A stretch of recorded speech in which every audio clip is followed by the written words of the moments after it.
hano hari umusaza zikwara umutobe mwene Kirimwabo arazi kuwitegereza neza. umutobe wavuye mu ruganda rwa Burariro.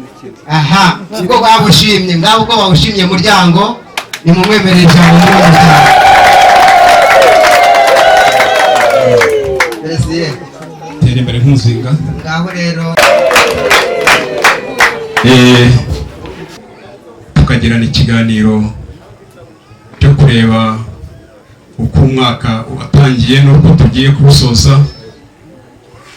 Turi muri icyo kiganiro rero nk'umuryango twari dufite umwana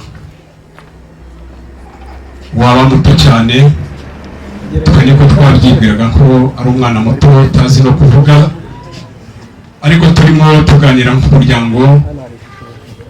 Umwana yadusabye ijambo turarimuha. Bano rwose abasaza bagenda bumva kufite kakama wese ni wese amate tribye. none President reka numve kuko nimba uyu mutobe kuko ari wowe wengetse neza wasabeho umugeni muri uyu muryango wacu. Noneho bari bashizemo n'imara masenga ngaho ewe Uyu mutobe uraryoshye cyane uremera ko twamutangiye cyane rwose, ariko nyine bashake na n'isuka n'akabindi buriya nabyo barabizana. Menya wari wanyuze mu gikari uvugana n'umuryango bahise bawushima wawusabiraho umugeni. Ngaho rero komeza ufungurwa amarembo.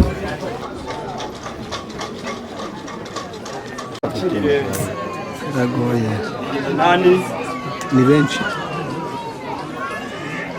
Uyu harya bawita guki? Iwacu mu Kinyarwanda tuyita Gasenyi na Mbogo. Ni Gasenyi na Mbogo. Gasenyi na Mbogo. Noneho rero uransobanurire neza, dore ndi gutinya ko wacu Ikinyarwanda cy'abakera ariko ubu ngubu bayita iki? Ikinyarwanda cy'abakera ubu ngubu bayita isuka.